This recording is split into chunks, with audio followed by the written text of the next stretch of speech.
Please.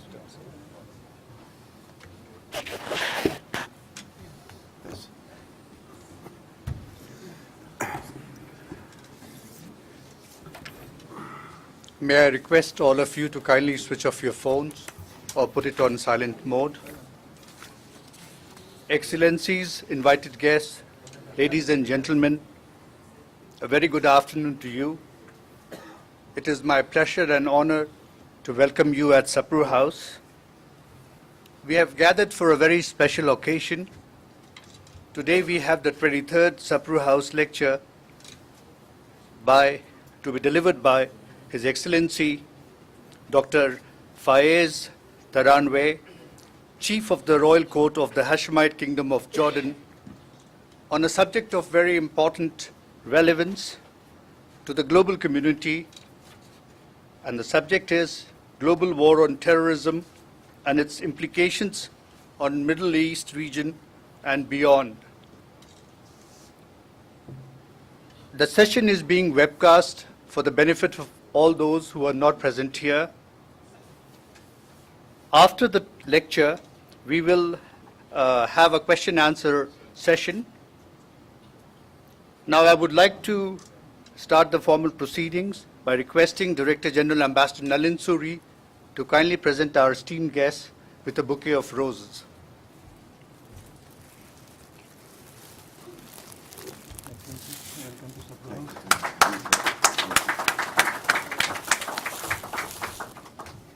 Thank you. Now I would request Director General to kindly conduct the proceedings of the event for the day. Thank you.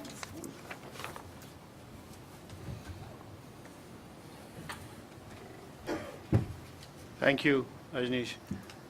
Your Excellency, distinguished ambassadors, my senior colleagues, friends, ladies and gentlemen, we are delighted that His Excellency Dr. Fayez Tarawneh, Chief of the Royal Court of the Hashemite Kingdom of Jordan, has agreed to deliver the 23rd Sapru House lecture. He will speak on the global war on terrorism and its implications on the Middle East region and beyond, a subject of great interest not only in India but across the world. Jordan's geographical location and its critical role in the Middle East means that Dr. Tarawneh has special insights that make his lecture that much more important to absorb. He has the additional benefit of having served in key positions in the government of Jordan over the last 3.5 decades.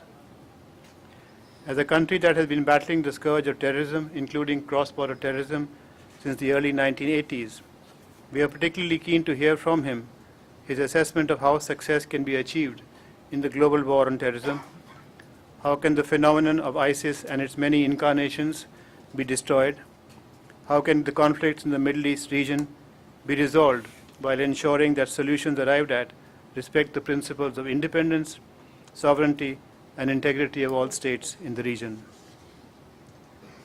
Friends, the mechanism for security cooperation between India and Jordan has recently been institutionalized. We thus also look forward to hear from our distinguished speaker on how best our collaboration in security matters can be progressed so that the common objective of defeating terrorism can be achieved. Once again, I welcome you all to Sapru House and now request our distinguished guest to deliver the 23rd Sapru House lecture. You have the floor, sir. Thank you, sir. Can I do it from here? Yes, please. Oh, thank you. Thank you. Bismillah ar-Rahman ar-Rahim.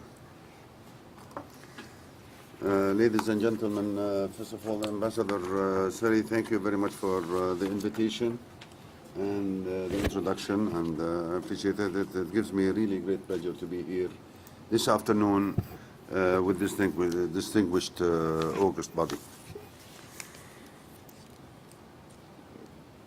It is a pleasure and honor to be here with you to speak to such a distinguished audience.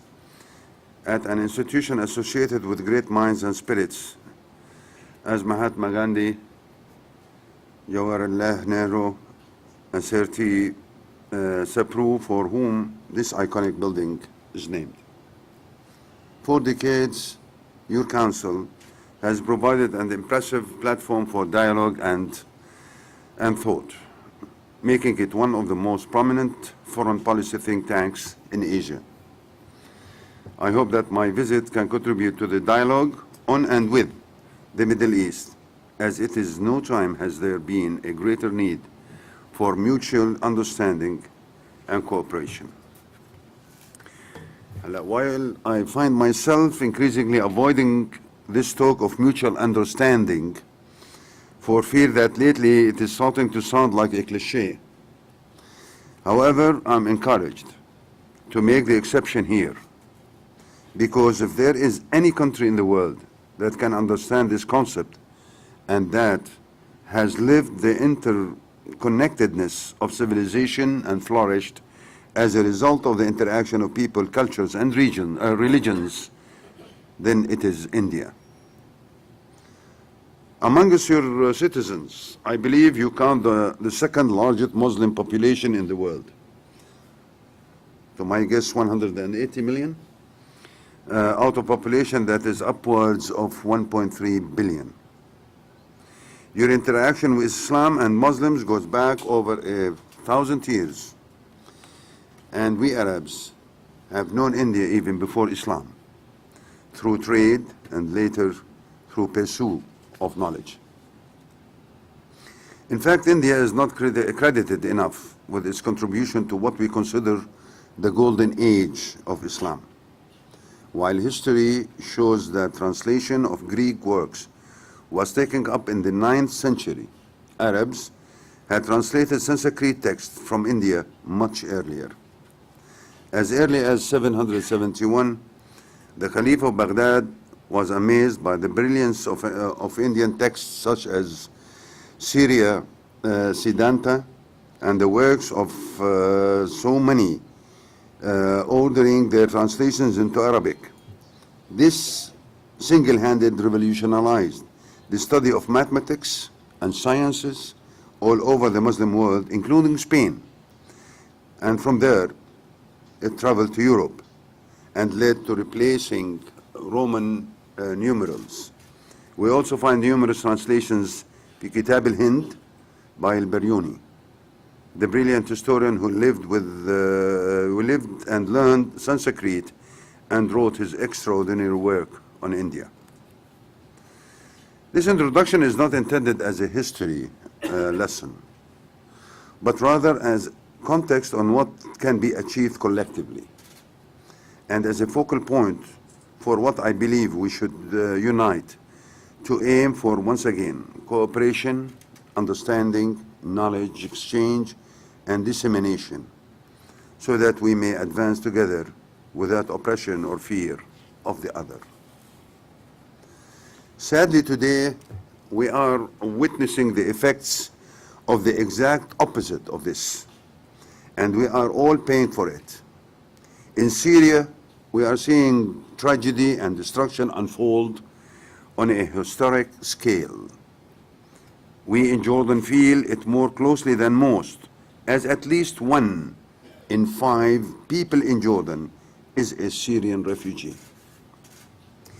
The war is not only that which is being waged in Syria, or by the international coalition against the outlaws of Islam known as Daesh, but rather the war fought for hearts and minds the world over.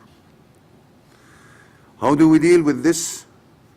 How we deal with this collective change at this critical juncture in history will shape the future of our world. Today, no continent has been spared the scourge of terror, regardless of the names or banners that it corresponds, group act under, whether it is an attack targeting a Christian market in Germany, a Hindu priest in Bangladesh, or a historic fortress thousands of miles away in my own hometown. The message is clear. This is a collective threat that sees no borders and no religion. We must act together in a holistic manner, one that looks towards all hotspots and, more importantly, to the root causes that allow this cancer to flourish, be it political, social, economic, or other. Winning or losing this global war will define our security and way of life for generations to come. This is why there is no alternative to synchronized action, focusing resources, coordinating responsibilities, and dividing tasks in a truly global alliance. Our success hinges on our ability to deliver on this and on us winning hearts and minds. History has taught us that battles may be won militarily, but the war cannot be won without securing the ideological front. This is what His Majesty King Abdullah II meant when he was the first to state that as Arabs and Muslims, we have a responsibility and duty to lead in the fight against the Khawarij, or outlaws of Islam. This is a war to protect our religion, our values, and the future of our people. However, the rest of the world must also recognize that these outlaws are but a small fraction of the 1.7 billion men and women, a quarter of humanity, that are good and decent average people. Here I am reminded by Mahatma Gandhi's saying, "You must not lose faith in humanity. Humanity is an ocean. If a few drops of the ocean are dirty, the ocean does not become dirty." In this fight, all people and countries must come together in shared respect for each other and collective action. Jordan is doing its part. We are proud to have spearheaded global initiatives for tolerance and dialogue. The Amman message, a common word, and 5 years ago, we helped create the UN's World Interfaith Harmony Week, an annual event to focus people, especially youth, on tolerance and coexistence. We all have a role to play, and we must focus on the essence and shared spirit of our respective faiths and creeds, and integrating their values into our daily lives.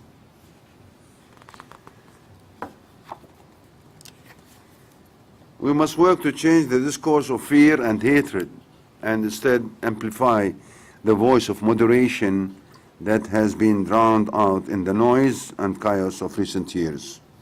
We must understand that the real fight is between all moderates of all religions against all extremists and fearmongers in all religions everywhere. Without this comprehension, we will not prevail. In our interlinked world today, there is no border to hide behind and no power that can tackle the threat alone. Our only hope is coordinated international action and amplifying our collective humanity.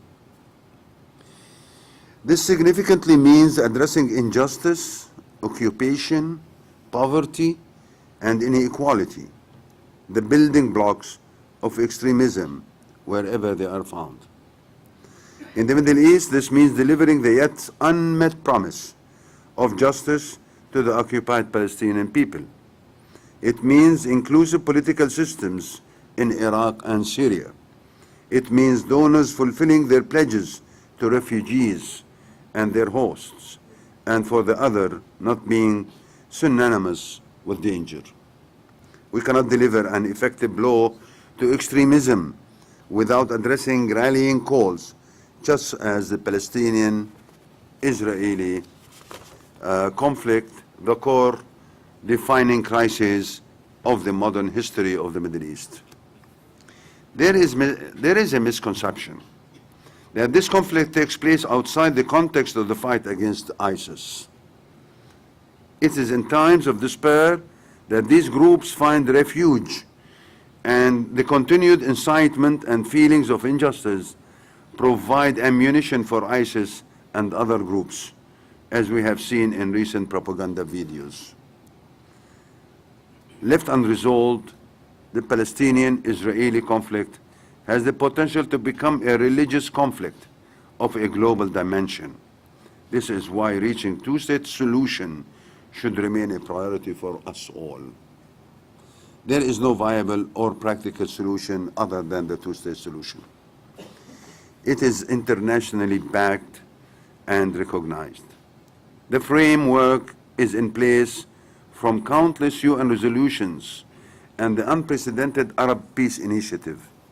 It is time that we move for peace progress, from peace process to progress, and finally to a solution. Few crises in history have presented such a mix of threats, from the regional instability and violence it promotes to the worldwide division it has caused, actively exploited by extremists. Every day we lose makes the conflict much harder to resolve. We all have a duty to help both sides of this conflict think and act in these strategic terms. This means keeping the focus on where the parties want to be in 10, 20, 30 years or more, the hopes and horizons for themselves and their children, and then setting a direction towards that future now. There is power in the message our actions can send. Signals are delivered when we act or fail to act against the daily hardships of the West Bank life, against illegal settlements building, against actions that threaten Muslims and Christian holy sites, fueling those who seek to wage a religious war. Unilateral measures which threaten to impact the outcome of the final status issues can have the catastrophic outcomes. What happens in Jerusalem does not stay in Jerusalem and has the potential to incite and provoke billions of people around the world. This holy city, unlike any other in the world, has the ability to unite us all and by the same token to engulf us all in more crisis. As such, Hashemite custodianship over the holy sites is one of Jordan's premier national policy priorities. We take this responsibility seriously, not only because of the religious and historic aspect, but also because it is the tinderbox that can impact security on a global scale. While the Middle East peace process has been described as a deal that cannot be done, allow me to tell you, based on my personal experience, as part of the Jordanian negotiating team that finalized a treaty of peace with Israel, yesterday's enemies can be tomorrow's friends, and this can be repeated with political will and courage. Such will is also needed to move forward on issues just as Iraqi national reconciliation, a key tool to ending marginalization that has contributed to fueling terrorism. Jordan has been at the forefront of supporting efforts towards this goal and seeks to prioritize it as a key agenda point at the coming Arab Summit in Amman in a few weeks, the end of this month. Jordan has continued to do whatever it can to stabilize its region and to fulfill its responsibilities as a key player in the international system. But this is not something that should be taken for granted by the international community. We need global support to continue the important work we have ahead of us and to show the rest of the region that there is hope and a different option. I believe that if we do what needs to be done, the dominoes will fall into place. Hearts and minds are one. Expanded defense budgets can be rerouted towards tackling building blocks of terror, poverty, youth, job creation, and education. The end result is security, stability, and the Middle East that can once again contribute a lot more to humanity than terrifying statistics. The road is long and hard, but with courage, it is not impossible. I'm certain that together we can and must reach our destination, a safer, stronger future for the people of the world. And thank you very much.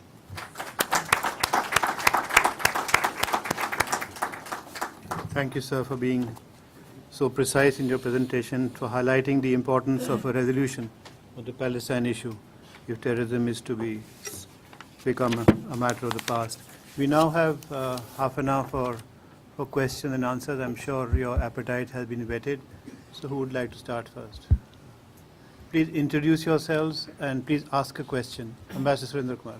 Surendra Kumar, former Indian ambassador. Excellency, the title says Global War on Terrorism. Implication is as if the whole world is united to fight terrorism. Our Prime Minister have been saying at the UN, let us have comprehensive. We have not even defined how do we agree. So we are living in a neighborhood. We all know how many attacks have been mounted in India from that neighborhood. But when those things happen, when you are a world, I don't know how many leaders have openly pointed out that it should be stopped. Because they are friendly to that country. Maybe if they publicly speak loudly, these acts of terrorism against India must stop. Perhaps it can have some positive effect. Thank you. Maybe. And it seems to me that there are no common understanding between the big powers. There are different interests that is really cooperating this. We were talking about comprehensive solution, at least to what we called the civil war among Islam. And His Majesty King Abdullah was the first to say that what is happening today, at least in the extended region, from North Africa down to Afghanistan, is as if it is a civil war within Islam itself. If we take Boko Haram in Nigeria and the Shabab in the Horn of Africa and Somalia, Daesh in Iraq and Syria, Al-Qaeda in northern Africa and Yemen, up to India, Afghanistan, Pakistan borders. And in between, there's so many other factions that are taking the Islam as the pretext. And we Muslims, we don't see anything relates to Islam on this. So if you want to fight Daesh, as for example President Trump would say, are we on the Chatham House rule here? Yeah, we are in Chatham House rule, but it's being webcast live. So. We got live? So you want us to switch it off? We can switch it off. Webcast बंद कर देना. Okay. Webcast बंद कर दिए. It gives us a little bit we will be on chat. Now better freedom your speech of... was being webcast live. We'll now be in Chatham House rules. Anyway, everybody please note we are now on Chatham House rules. when leaders come out and say our top priority is to defeat Daesh, I agree with you. Let us define what extremism was all about. Daesh is just a manifestation of extreme thinking. The others are the same, they are alike. So Daesh, or defeating Daesh, is not getting Daesh out of Mosul and Raqqa, and that is the end of it. No. They can infiltrate. They were able to get through Boko Haram up to Libya and a base there. They exist in Yemen in one way or other, and they just pump with sleeping cells in Australia, in Austria, in the UK, in Bangladesh, you name it. So it needs a comprehensive look. You cannot defeat Daesh or what it represents in terms of radical thinking and extreme thinking without a comprehensive, unified international action. Now, why it is not working? You see a UN envoy to Libya with Security Council resolutions, and you see a UN envoy to Syria with UN Security Councils, and you see UN envoy to Yemen, but nothing is working. There is no political solutions, and everybody is calling for a political solution in those troubled areas. Still, it's not working. That means the world is not united to a common understanding. And negotiation, and I was part of the negotiations for a treaty of peace with Israel in the 1994. It needs compromises, but nobody is doing that simply because there is no common understanding maybe between powers. And we still see vetoes coming in and out in the Security Council for blocking certain resolutions here and there. So we have, for example, on the Syrian, on the ISIS, there is an international coalition led by the United States of America.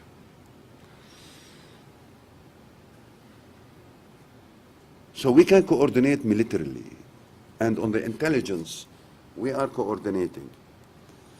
That is a short and medium term, but the long term is the ideology side of it. Are we coordinating? Even between us, the Arabs and the Muslims, are we coordinating on the ideological side? We in Jordan had a strategic national anti-radicalization strategy. We have it. But it is not coordinated with others. We are on our own in this. We are trying to immune our society. First of all, you safeguard your borders, and then you safeguard the infiltration of the borders to the ranks of the Jordanians.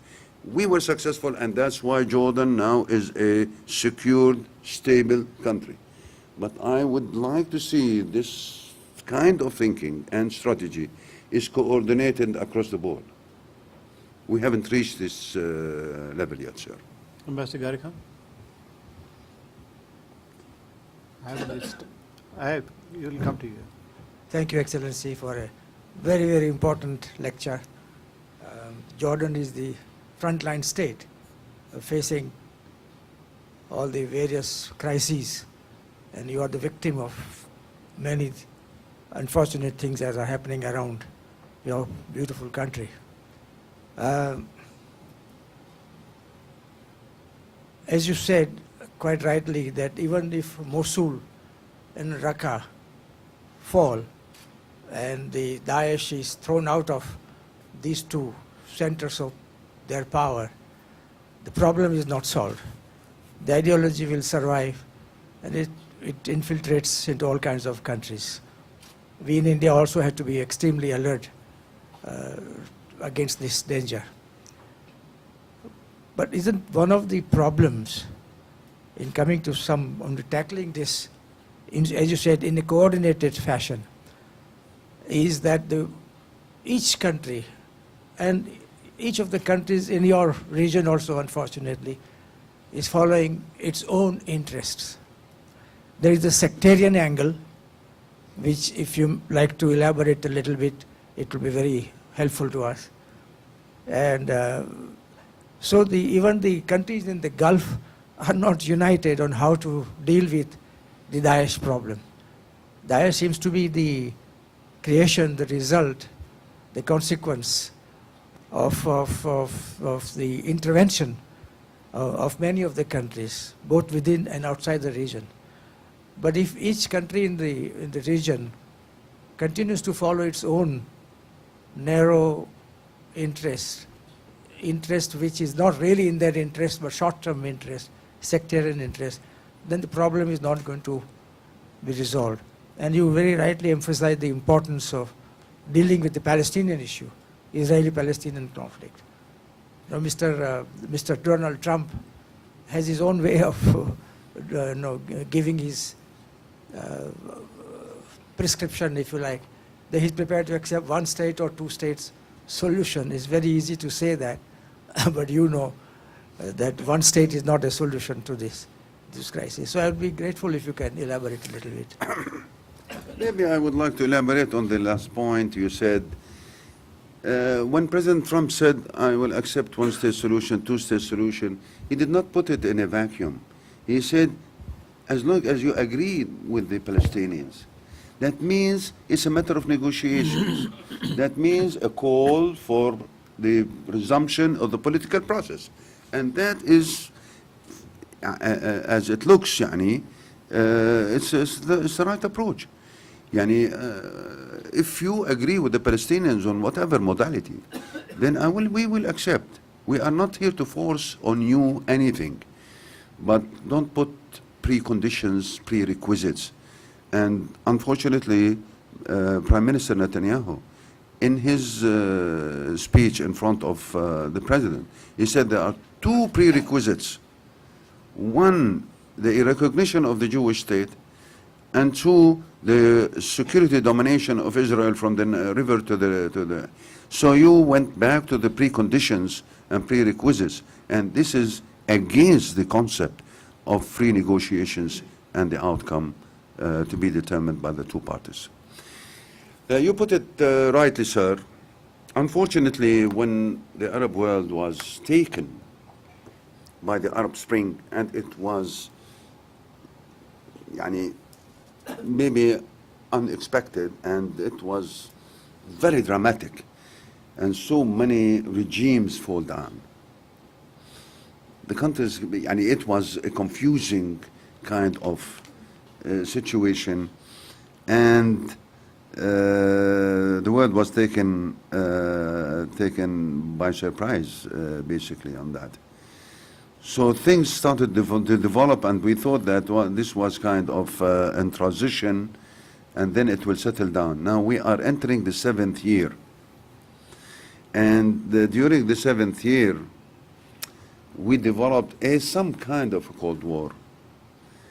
And now we can say that there is no proper communication between the two giants, or between the permanent members of the Security Council to agree on resolution and to enforce it on Chapter 7, for example. So we believe that this is maybe the definition of a Cold War.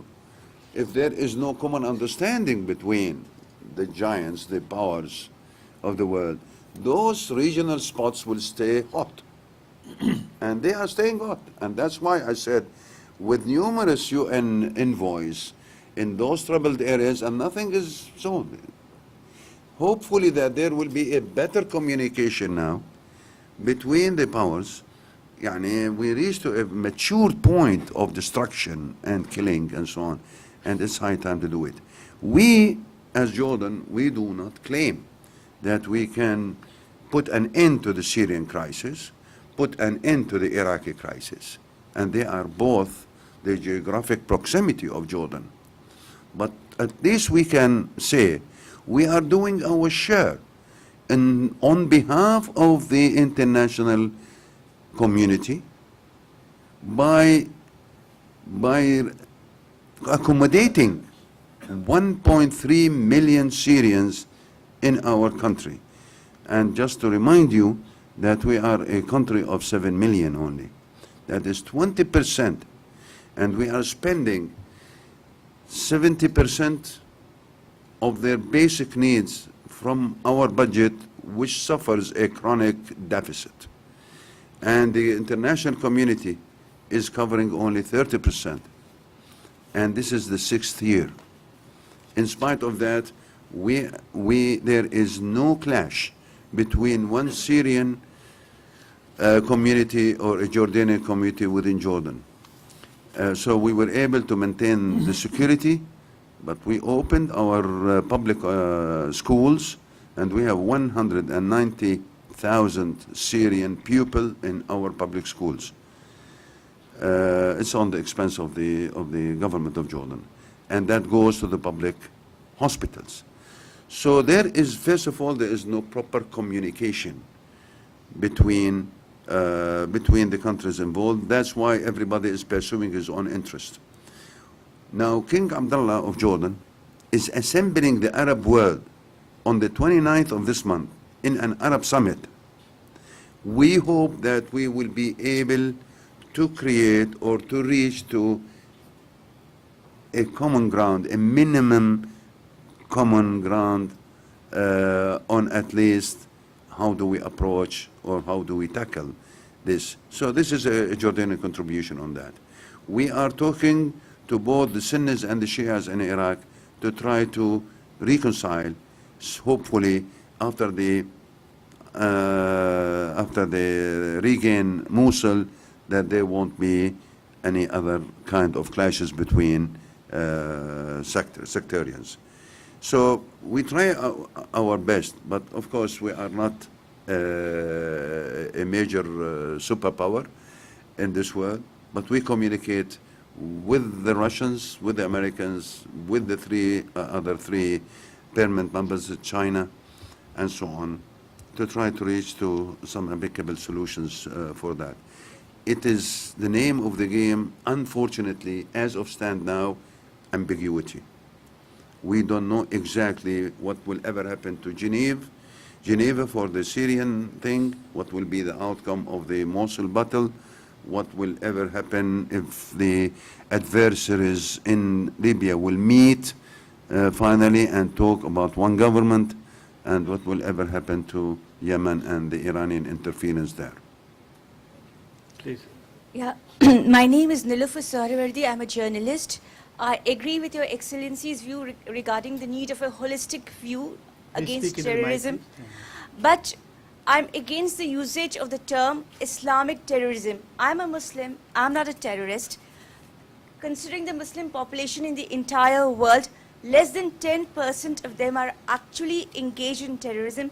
But every time a Muslim indulges in terrorism, the impression by the usage of the term Islamic terrorism is as if the entire Islamic community is involved in that. I'm sure all the Muslims here present in this gathering have nothing to do with terrorism, but at least the Muslim countries could take a step towards against the usage of the term Islamic terrorism, because Islam stands for peace, not for terrorism. Thank you. And I fully agree that there is nothing called Islamic terrorism. Terrorism is in everywhere, with all religions. And also there is no moderate Islam. There is a Muslim that abides to God and the Holy Book and Sunnah al-Rasul.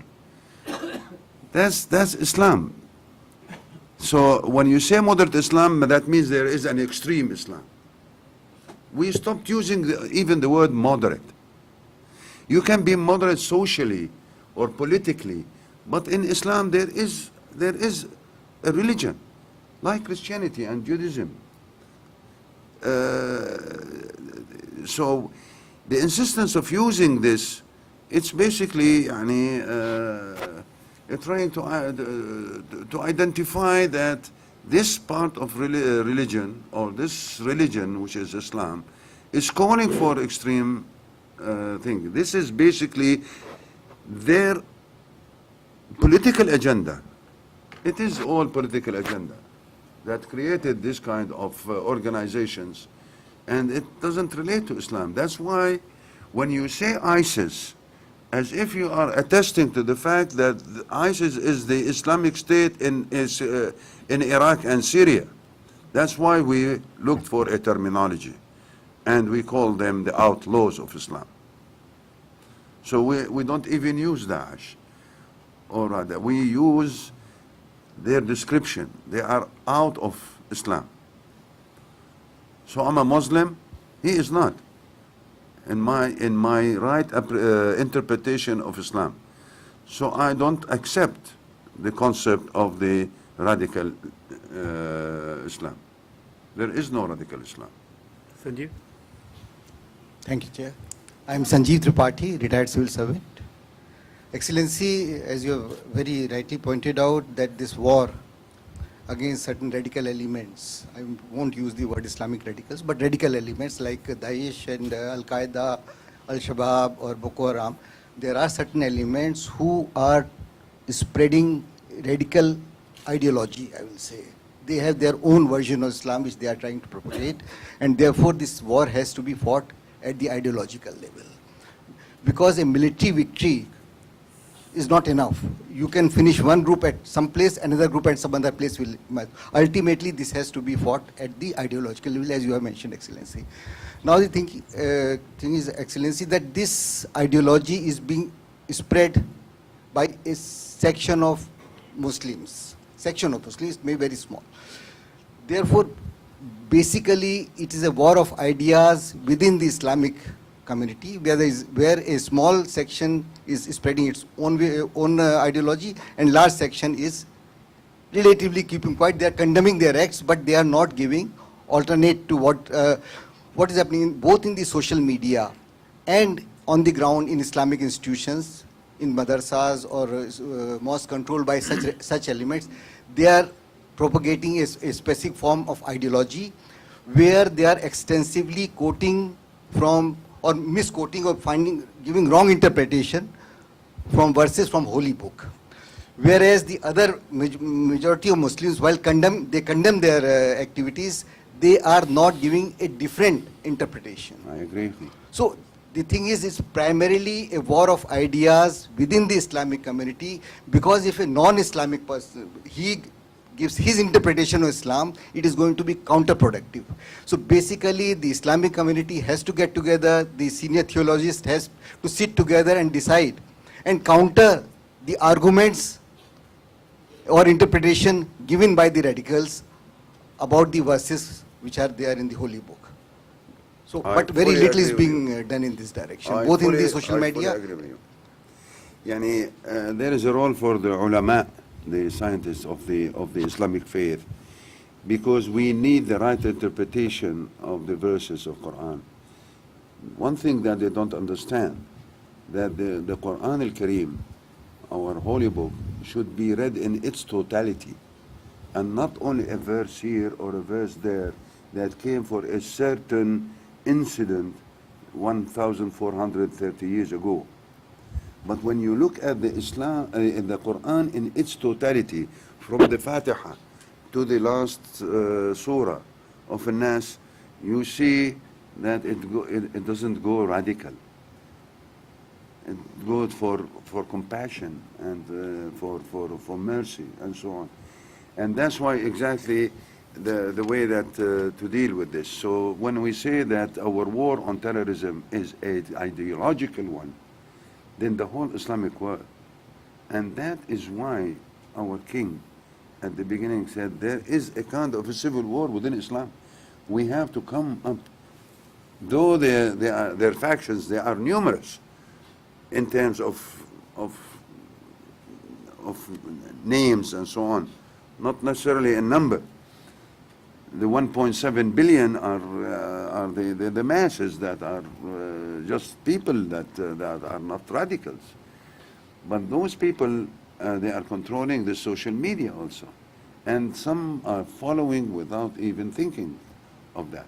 So you have to immune. That's why I said one of our tasks was not only to safeguard our borders against any invasion through Syria or Iraq, but also the infiltration of the borders to the ranks of the Jordanians.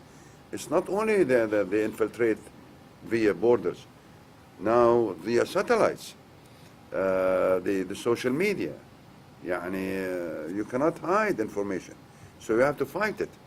You fight it in the school, in your home with your children, and also in the mosques, which is a very dangerous forum, because people with that. So the imam in the mosque is very important, to be a rational person and not to impact the prayers. Suresh? Thank you very much. Excellency, my name is Suresh Goel, retired ambassador. There are two aspects of terrorism which I think go beyond Middle East region. and they actually truly are affecting globally. I'm referring to first radicalization. Radicalization is related now not just to ideology. If you look at the impact of radicalization across our borders, radicalization has become a kind of economic industry where the young people, they basically, because they are unemployed, they find succor in radicalization through different kinds of institutions, madrasa, and so on and so forth. Secondly, that radicalization also leads, or in fact, independently, we also have the impact of increased terrorism as a result of radicalization. And this terrorism finds application by various governments, various countries, as a kind of a strategic or tactical option for their own policy objective. What I would like to ask Your Excellency is, how do we manage this phenomenon where growing radicalization and recent statements by, or the policy decision, executive order by President Trump, where you ban immigrants from certain countries, I think will only further add to the radicalization. So how do we deal with this process of radicalization, which actually then finds application in the cross-border terrorism as a policy option? Yeah, it's a tough question. First of all, the first kind of radicalization that comes out of injustice, basically, and the feeling of injustice and so on, in addition to the misinterpretation of Islam and of the, or the religion itself. But if countries would employ such organization for its own policies, that's very tough. That's very, first of all, you have to prove it. And sometimes there will be certain factions would serve certain countries and certain areas. It happened. Yes, I can agree with you. But you cannot judge a full on a whole nation to be that part. So when you want to ban and you say this whole country, that's not, I don't think that this is a rational way to deal with things. Intelligence is very important, intelligence reports and so on, and surveillance and so on. And sometimes you cannot, the way that they are recruiting terrorists, they are coming to those who are very unusual. You will never guess that this man could be, but maybe mentally disturbed, maybe addict. They can control him one way or other. Brainwashing is working, and that is the dangerous side, by the way, for the future. If we do not pay attention to this, in these areas like Mosul and Raqqa and the areas that Daesh controlled, and maybe the Qaeda in certain other areas, they are concentrating on children between the age of 6 and 14. And this is the age where you can brainwash the kid. Once they are brainwashed, that's it. You cannot rectify him. And he will take his orders at others. So maybe, hopefully not, but they were able to reach so many children. And they might unleash them, even if the war subsides in both Iraq and Syria and everywhere. But there is some kind of a generation somewhere that could be already being radicalized and brainwashed. So every country has to work from within and to watch. And the intelligence reporting in this case is very important, in addition to the global efforts. But if there are countries that are using certain radical groups for their own purpose, I think they should be penalized internationally. It should not. It's not to be. It shouldn't be permitted. Yani. But yani, we have other cases of this. Now we know, and we have in our intelligence reports, that many of the incidents that happened in Europe were done by people who never went to a mosque to pray. So they are not religious. And then you say Islamic radicalism. And this man is drug addict or alcoholic, or maybe he has a problem with his girlfriend and so on, and then they can recruit him. And he does an operation with Allahu Akbar, then he becomes a radical Islam. We have to really to go and deeper and look into this matter. So it is a problem for the future. I'm really personally concerned of a certain generation that will come out of the Syrian ordeal. 4 or 5 years of children, they did not go to school. They had so many mental disturbance of the bombing, the continuous bombing on them. What kind of a generation will he be had, even if the war subsides in Syria? That's why we took the option. We don't have much resources in Jordan. And even the infrastructure is enough for us. So we have this wave of Syrians coming in 1 year. Yani in 2012 up to mid-2013, we had the 1.3 million.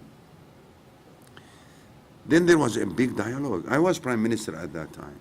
And I had a big dialogue even with the cabinet. For God's sake, we have to open our public schools to the Syrians that are living with us. We don't have the resources. Every student cost us between $700 to $1,000. So it took about 200,000. Not only that, we need to build about 250 schools, and we don't have the resources. The world is not coming to help us. It's not coming to help us. Promises, and thank you for your generosity and all this stuff.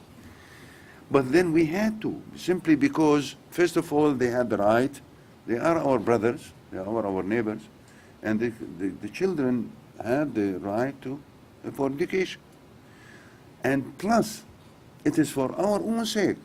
If we do not put them in schools, they will be gangsters in the streets, or beggars, or they will sell dope, and so on. So we had to take the option. And the only thing we did, this is something that we did, and it really became a hardship on Jordanians, is that we went to the 2 shifts schools, the morning and the afternoon, so that there will be some capacity and room for that. And that will affect the quality of education, of course. But at least we can help and do something about that. Instead of leaving 200,000 students without education, and they will be gangsters in the coming future. That is happening in Syria, inside Syria. But so there will be some kind of, I don't want to sound very pessimistic, but there will be some kind of waves of different generations to come. So the impact is not only now, but also on the other, unless we do something collectively on the overall. And some other states that use these such, they have to come to their senses. Ambassador Fabian.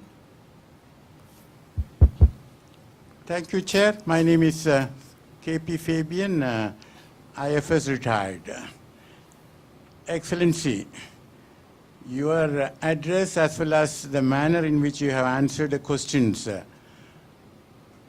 have been an essay in a study in calm reasoning, sobriety, and holistic approach. Now, you said that you are not a superpower. Well, I tend to disagree with you because you are a superpower in generosity. if you are looking after so many Syrian refugees and the manner in which you are looking after them, it shows your generosity.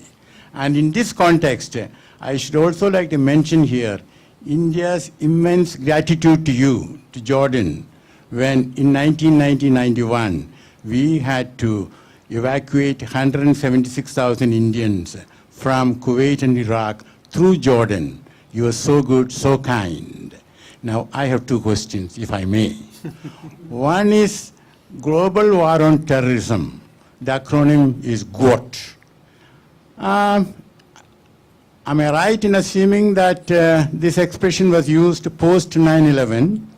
And if so, in your opinion, what sort of lessons can we draw from how we have tackled terrorism, I mean the international community? What are the things that we have done right? What are the things we have not done right? So that is question number one. Second is about Syria. You did mention how complex it is. I also agree. But I was thinking, I could be wrong, I was thinking that Astana as well as now in Geneva, see, the Syrians represented there are mainly the so-called moderates, supported by the West, Saudi Arabia and Qatar. And we have reason to believe that external support is coming down. Of course, there are other aspects to it, but would you say that these rebels, you know, they are not the totality of the rebels, but these rebels, since the external support is coming down, they might be compelled to come to an arrangement with President Bashar al-Assad in the near future? Thank you. They become what? Allies. They join up with President Assad. Can you repeat the second part of your question? The second, the final version of the second part of the question. Thank you, Excellency. The rebels will turn what? No, what I was saying is that by and large, the rebels who were in Astana Early morning with the planes coming from Jordan. You were asking about the 9/11 and the lessons on the way maybe the United States tackled the high. The biggest mistake was we went back to military occupation of both Afghanistan and Iraq under the pretext of mass destruction weapon. And there was no mass destruction weapon. But the invasion of Afghanistan created Daesh and the Qaeda that have been exported out of Afghanistan to the whole world, especially the Middle East and Northern Africa. And those who were looking to be saved from tyranny and so on, they resented the idea of military occupation again in Iraq. And then the American stayed for a long period of time, and they just withdrew with no valid reason, and they left Iraq in a real shambles. And now it's paying its cost. So the way it tackled the issue doesn't fit in the 21st century. It does not. Nobody now accepts any military occupation of anything. And when we say that we reject the military occupation of the West Bank and Gaza, we cannot accept the military occupation of Iraq or Afghanistan or any country on the world. So it should be have been tackled more civilized. Now on the Syrian issue, honestly, sir, you don't know who supports whom in Syria. One of the problems of Syria today that we dragged on time, and we could have solved it in 2011, 2012, at the outset of it. Once we ignored the issue The players are numerous now. We have warlords all over Syria. Even the regime is collapsing. You said some of the moderate rebels, I don't call them rebels, some of them are really nationalists. And they feel that, and they are ready even to negotiate and talk. But there are so many nationalities there. You want from Caucasia, you want from Afghanistan, you want from Africa, you want from wherever. And people are building more warlords within the country. So when you see what is effective Syria now, from Damascus up to the coast, up to the Syrian border, Turkish borders, and to the Jordanian borders. But the whole east is totally empty. And it has been covered immediately by Daesh from Raqqa to Deir ez-Zor to Hasaka, and you see pockets here and there. But honestly, don't know who is fighting whom, because we hear sometimes Daesh is bombing the Syrian Free Army, and then the regime comes to help Daesh on that, and then there is a clash between Daesh and the regime in Tadmur, and so on. You don't know and who's supporting whom and to what agenda, as it was rightly put, yani. So Astana was supposed to be, it was tailored to make a ceasefire and to uphold the ceasefire. But during Astana, so many clashes took place, and raids and bombing and so on, even some chemical. And then they went to Geneva. Geneva this time, Geneva 4 and preparation for Geneva 5, we lost count anyway. Even the opposition said we did not get anywhere, but at least the overall atmospherics were better than before. So is this a step forward? We hope so. We want to convince ourselves that is. We cannot yield, because the alternative is again catastrophic also, in continuity of the war. If that would lead, but I will stick to my point. Is it Geneva or Astana or you name it?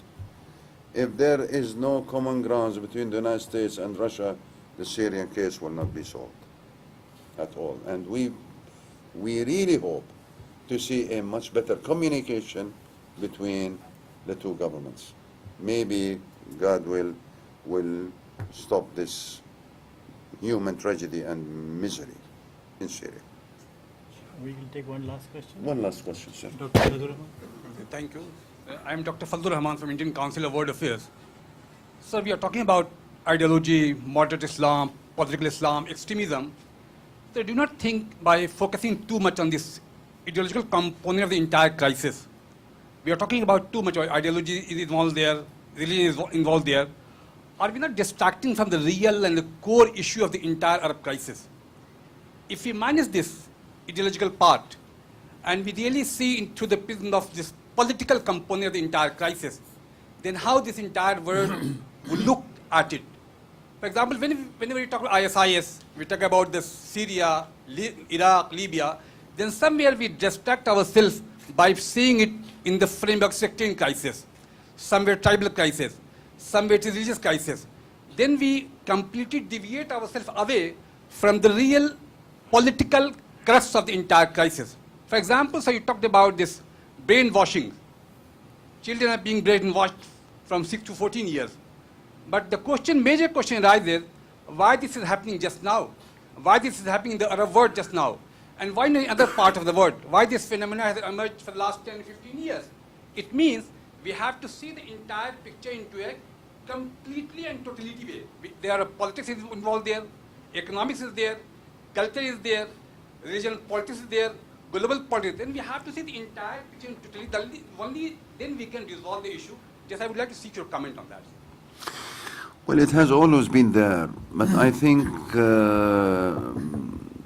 social media, communication, technology, instead of helping humanity, it's created this kind of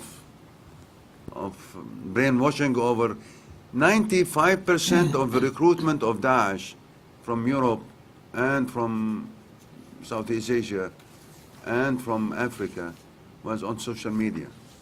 That was 10, 15 years, as you said. It was not that.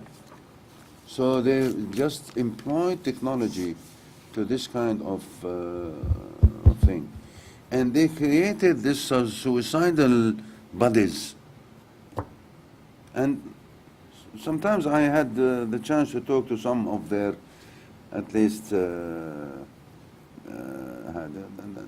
why don't you go and do a suicide mission? Why do you send those kids? He said, this is my duty to prepare them to go. And this is his job. Yani, honestly, social media played extremely well, and it accelerated the mood. It has always been there. By the way, when we called Khawarij, the outlaws of Islam, came in immediately after the death of Prophet Muhammad, during the Khalifa Uthman, and they started there. But they did not have the means, the destruction tools, or the communication, and so on. And they were, they used to sleep for some period of time and then pump up for some time, and then, but you don't see the furious drive that we saw, and in no time, they just spread like cancer. And technology is one of the reasons for that. Thank you very much, Excellency, for your very important presentation and for your very thoughtful responses. I think we have learned a lot. I certainly have learned a lot, and I'm sure the audience has also. It remains for me to request you all to join me in thanking His Excellency for an outstanding lecture and for being so patient in the question and answer session.